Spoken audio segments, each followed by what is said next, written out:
Why is England underperforming in Test cricket? Why no one is contributing in their batting?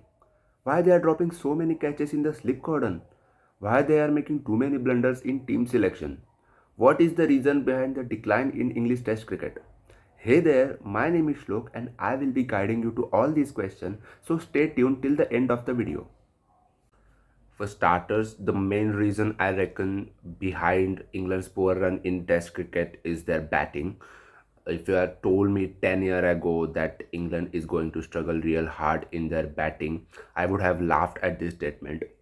The kind of batting order they had in the past with the likes of Strauss, Alistair Cook, Ian Bell, Jonathan Trott, Kevin Peterson, and Matt Pryor. That was the most dependable batting lineup England ever had. But since the retirement of Sir Alistair Cook in 2017, no one was able to fill in the opening spot, and no one performed consistently to cement the spot. The middle order also failed to score the runs, except for their captain Joe Root, who was in purple patch in 2021. Still, England managed to lose 9 test matches. That is a shame for them. But their poor batting performances has been overshadowed by their valiant bowling effort. But the underperformance from their batters have cost them matches.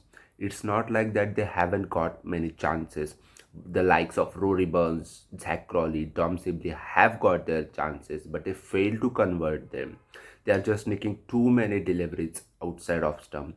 It's a major concern for England, and they need to find a solution for that. The second reason I think behind England's poor run is their over reliance on Broad and Anderson. I know Broad and Anderson have been a formidable force from the last decade and a half for England. They have played so well, they have performed so well in English conditions as well as in overseas conditions. But now it is the time that they have to look past Broad and Anderson. They have got quality bowlers who can play their role. They now have to just give them play time, enough time to play, and to adjust with the environment, and to cope up with the international cricket.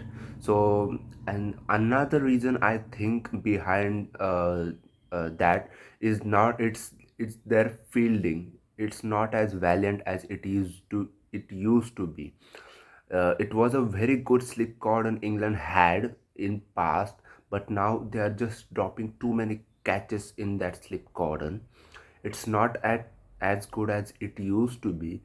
They have to look upon it to improve their cricket for the betterment of English cricket.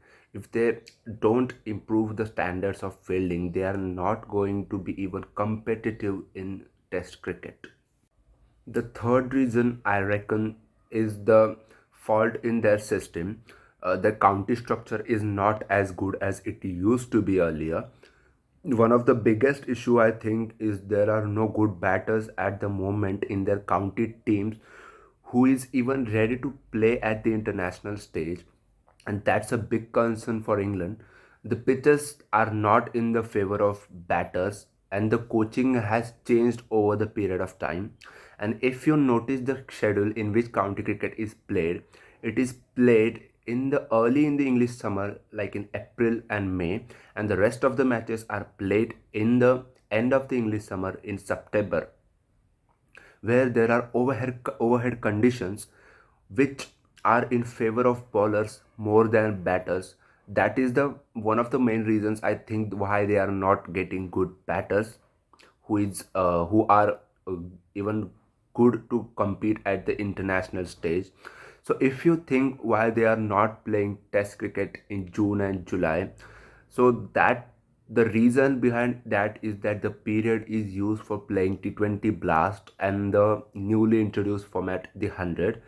And that is my next point, that England is over focusing too much on the white ball cricket, which is no doubt their best game. But that over focus in white ball cricket is costing them in Test cricket, which is worshipped in England. And if you take a look at the other countries' domestic schedule, they are more sophisticated than England's. and England is the only country where they play two different formats other than ODIs and Test cricket. I'm not blaming their white ball cricket. Yes, they have got success in white ball cricket in recent past by winning the 2019 World Cup and reaching the semi-finals of the T20 World Cup. The way their transition took place in white ball cricket after the shocking exit in 2015 World Cup and the way they played in the last 5 or 6 years is a remarkable achievement, no doubt. But I think the amount of white ball cricket they play that needs to be considered if they want to improve their county structure. England was a formidable side in Test cricket. Then the legends of the game started to retire and the coaching techniques changed over the period of time, and that costed in the decline of English cricket. One of the main reasons behind the recent decline is their coaching. Chris Silverwood and company have got the defeatist mindset, I think. The selection in the ongoing Ashes tour is worst. They've in the first test they have selected three pacers and a spinner on the green top of the Kaaba, and in the second test they have selected four pacers and went without spinner on the one of the most flattest surface you will see in Australian soil. They went without the experience of either Broad or Anderson at the Kaaba, which was definitely shocking from the English point of view. Yes, they are performing well as a coach, but they are not enough to generate the confidence in their batters to even score 200 runs as a team on the Australian soil. If you look at someone like Ollie Pope, who is most technically sound batsman in English cricket right now after Joe Root, he has been going through a tough period mentally, I think, which has caused in his performance and eventually got dropped from the playing 11. Another issue I think behind their selection is the Ashley Giles, who is the director of sporting operation in England, handed over the role of team selection to single person in Chris Silverwood. I think that is wrong. It is more like a manager in English football who is solely responsible for the team selection, but cricket does not work like that. It doesn't. There have to be different opinions from the other members in the selection committee to be considered to even select a good side. So, what is the solution behind all this?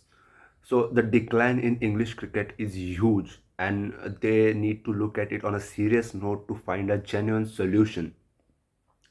And if they start putting the efforts now, if they start investing in players, in batters, they will find the solution. They will find the solution in upcoming 5 to 6 years. For that, I think they have to look upon their county structure and improve it.